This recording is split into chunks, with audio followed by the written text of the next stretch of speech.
Good morning biology के दीवानों, कहना सिर्फ मेरी मानो, तुम सबों में वो आग है, अपने अंदर की तपिश को पहचानो। आज हम लोग क्लास 11th का बहुत ही मज़ेदार दिलचस्प चैप्टर टॉपिक पढ़ने वाले हैं, बायोडाइवर्सिटी। बायो मीन्स तो हम लोग को पता है, सबसे शुरू से ही 9th 10th से ही पढ़ते चले आ रहे हैं कि बायो मीन्स होता है, बायो मीन्स लाइफ और डाइवर्सिटी मीन्स हो गया, डाइवर्सिटी मीन्स भिन्नता। जैसे कि हम अगर इंडिया की बात करें तो इंडिया क्या है, डाइवर्सिटी है ना। यहाँ हिंदू भी हैं, यहाँ मुस्लिम भी हैं, यहाँ सिख भी है, यहाँ ईसाई भी है। तो एक डाइवर्जन है, एक गुलदस्ता बना हुआ है हमारा हिंदुस्तान, फूलों सा भरा हुआ, क्योंकि यहाँ हर तरह के लोग हैं, हर तरह की संस्कृति है, हर तरह के खान पान है, हर तरह का पहनावा है। तो इसीलिए कहा जाता है कि इंडिया में डाइवर्सिटी बहुत ज़्यादा है। पर यहाँ पे हम लोग पढ़ रहे हैं बायोलॉजी, यहाँ पे हम लोग पढ़ रहे हैं ऑर्गेनिज्म के बारे में, यहाँ पे हम लोग पढ़ रहे हैं प्लांट और एनिमल्स के बारे में, यहाँ पे हम लोग पढ़ रहे हैं फंगस के बारे में, यहाँ पे हम लोग पढ़ रहे हैं लोअर एनिमल्स के बारे में। तो यहाँ पे जो डाइवर्सिटी होगा ये इन सभी चीज़ों के इर्द गिर्द होगा, ना कि हमारे कल्चर के हिसाब से होगा। ठीक है, तो हम देखते हैं कि बायोडाइवर्सिटी, एक एग्जाम्पल देते हैं। एक घर है जहाँ की पॉपुलेशन ज़्यादा है, आबादी वहाँ पे ज़्यादा है। अगर मान लो कि एक घर में जहाँ पे 16 बच्चे, 12 बच्चे, या ज्वाइंट फैमिली है, 5 अंकल्स हैं, उनकी 4-4 बच्चे हैं, तो मिलाकर 20 बच्चे हो गए, 20 लोग हो गए, 20-25 लोग। अब 20-25 लोगों को आइडेंटिफाई करने के लिए हम क्या करते हैं, हम जानते हैं कि सबका नाम रखा जाता है, नॉमेनक्लेचर किया जाता है कि भैया ये एक्स है, ये वाई है, ये जेड है। अगर नॉमेनक्लेचर ना किया जाए तो क्या होगा, अगर लड़का को बुलाया जाए तो अगर लड़के की रेशियो 10 है तो 10 लड़का एक बार में आ जाएंगे। अगर गर्ल्स को आवाज़ दिया जाए तो गर्ल्स, अगर घर में 10 है तो 10 गर्ल्स एक में आ जाए। मतलब कि रिजल्टेंट ज़ीरो हो जाएगा कि एक्चुअली में मैसेज किस तक पहुंचाना है, एक्चुअली में देखना किसको है, एक्चुअली में रीड किसको करना, एक्चुअल में स्टडी किसको करना, ये आप और हम नहीं पहचान पाएंगे। क्यों? क्योंकि डाइवर्जन इतना है। इस तो एक चीज़ पता चला कि डाइवर्जन के लिए नॉमेनक्लेचर का होना ज़रूरी है। ठीक है, तो हमने देखा कि डाइवर्सिटी बहुत ज़्यादा है। अब ये डाइवर्सिटी कैसे, जैसे कि ये अर्थ है, तो इस अर्थ पे बहुत सारे ऑर्गेनिज्म है। अगर एक घर की बात कहा तो एक घर में मान लो कि ज्वाइंट फैमिली है, 5 चचा है, 5 अंकल है, पाँचों में 4-4 5-5 आबादी है, तो मैंने कहा कि 25 लोग हो गए। तो एक घर में इतनी आबादी है, तो एक मोहल्ले में कितनी आबादी होगी, एक कस्बे में कितनी आबादी होगी, एक डिस्ट्रिक्ट में कितनी आबादी होगी, एक स्टेट में कितनी आबादी होगी, एक हमारे मैप पे इंडिया में कितनी आबादी होगी, वर्ल्ड में कितनी आबादी, तो मतलब कि इस अर्थ पे कितनी आबादी हो गई। इंसान की आबादी, प्लांट की आबादी, माइक्रो ऑर्गेनिज्म की आबादी, ये सारी आबादी को अगर देख लिया जाए तो साइंस कहता है कि 1.7 से 1.8 मिलियन स्पेसीज है। तो एक चीज हमको यह पता चला कि इस अर्थ पे कितनी तरह की स्पेसीज है, तो 1.7 मिलियन से 1.8 मिलियन की स्पेसीज है। Clear? Bio means life, diversity means भिन्नता है, मतलब कि लाइफ की भिन्नताएं के बारे में पढ़ना है।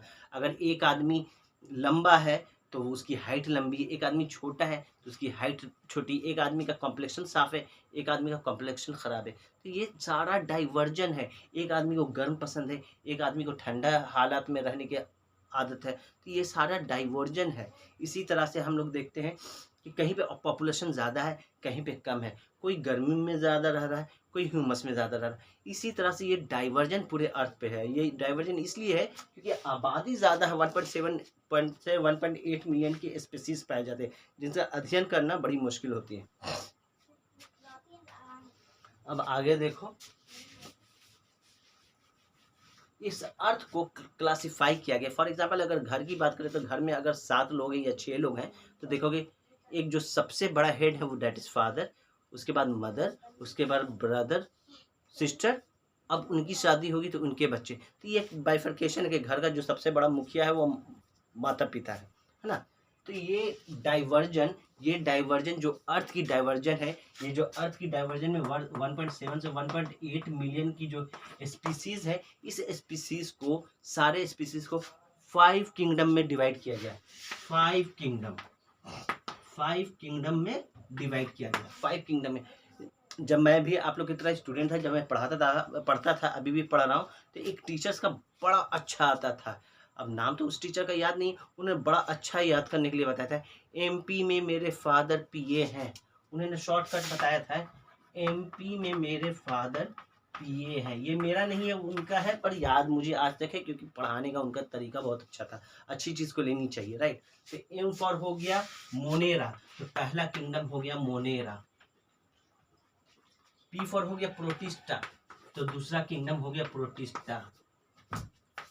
एफ फॉर हो गया फंगस, तो तीसरा किंगडम मेरा हो गया फंगस। पी फॉर प्लांटी, तो चौथा किंगडम मेरा प्लांटी मतलब प्लांट से related.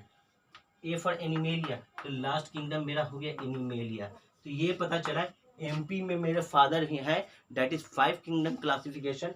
First one is Monera, second one is protista, third one is fungus, fourth one is Plantae and last but not least animalia. Monera में जितने भी bacteria वगैरह आते हैं उनको रखा जाता है। मोनेरा में जितने भी बैक्टीरिया वगैरह आते हैं उनको रखा जाता है।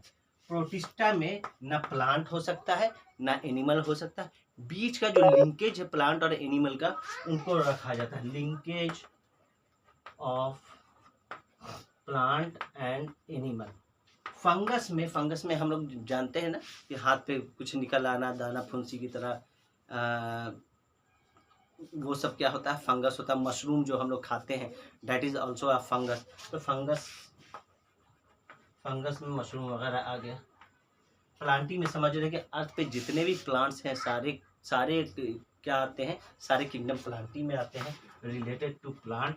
और एनिमेलिया मतलब एनिमल, अर्थ पे जितने भी एनिमल्स हैं वो किंगडम एनिमेलिया में आएंगे। तो यहाँ पे एनिमल, तो हम लोग समझ गए कि 5 किंगडम क्लासिफिकेशन है। मोनेरा सारे बैक्टीरिया को उसमें रखते हैं। प्रोटिस्टा ना प्लांट है ना एनिमल है, linkage between the plant and animal जो बीच का है वो आएगा। फंगस में मशरूम वगैरह आता है, वो फंगस हो गया। प्लांटी में जितने भी प्लांटी है वो प्लांट इसी किंगडम में रहेंगे। एनिमेलिया में जितने भी एनिमल है वो सारे इसमें रहेंगे, इस किंगडम में। तो बेसिकली देखा गया कि बायोडाइवर्जन जो है वो किंगडम को 5 किंगडम में बांटा गया। फॉर एग्जाम्पल मैं हूँ, मेरा फैमिली है, मेरे अंकल का फैमिली है, और मान लो मेरा और मेरे अंकल की तकरार हो गई तो अंकल अपनी फैमिली को लेकर कहीं और चले जाएंगे, मैं अपनी फैमिली को लेकर कहीं और चले जाऊंगा। मतलब उनका सर्वाइवल मेरे साथ मुश्किल हो रहा था तो उन्होंने अपना एक अलग बना दिया, मेरा सर्वाइवल उनके साथ मुश्किल हो रहा था तो मैं उनसे अलग हो गया। अब मेरे फैमिली का पालन पोषण, मेरे फैमिली का बढ़ना सब अलग होगा, मेरे अंकल के फैमिली का अलग होगा। ये डाइवर्जन हुआ है ना, भिन्नताएं हैं। अगर मेरे और आप में कुछ भिन्नताएं हैं तो हम लोग अलग होकर सर्वाइवल कर रहे हैं, पहचान अलग हो गई। तो बेसिकली देखते हैं कि किसी को पहचानने के लिए हम क्या कर सकते हैं, सबसे पहले उसके कैरेक्टर को देखते हैं, फिर क्या करते हैं उसका आइडेंटिफाई करते हैं, फिर उसका नॉमेनक्लेचर करते हैं, फिर उसका क्लासिफिकेशन करते हैं। फॉर एग्जांपल हम खड़े हैं या हम किसी शादी में जा रहे हैं तो कोई एक ऐसा नमूना मिल जाता है जो एकदम अजीब तरह का डांस करेगा, ससुरा एकदम अजीब तरह का, हाथ पैर एकदम ममोड़ के लगेगा कि प्रभु देवा का चचा बन गया और एकदम तोड़ ताड़ के गिर जाएगा। तो हम लोग देखकर उसके हरकत को क्या आइडेंटिफाई करते हैं, क्या आइडेंटिफाई ये करते हैं कि ओ ये ससुरा जोकड़े है, क्या पता ना लड़का वाले की तरफ से है कि लड़की वाले की तरफ से है। पहले हम लोग उसका क्या कर रहे हैं, कैरेक्टर देख रहे हैं। कैरेक्टर देखने के बाद हम लोग आइडेंटिफाई करते हैं, सोचते हैं कि ये लड़का वाले की तरफ से है कि ये जो नमूना था, ये जो कैरेक्टर है लड़की वाले की तरफ से कौन है ससुरा। ये समझ में नहीं आ रहा कि लड़का का दोस्त है क्या, अगर लड़का का दोस्त ऐसा है तो पता ना लड़का कैसे होगा, इतना आइडेंटिफाई कर देते हैं। जब आइडेंटिफिकेशन कैरेक्टर देखकर जब उसको आइडेंटिफाई किया तो फिर उसका नाम रख देते हैं, ससुरा ये तो लड़की वाले की तरफ से साला है। सारा साला तो साले की तरह होता है ना नमूना, तो ध्यान नहीं देना है।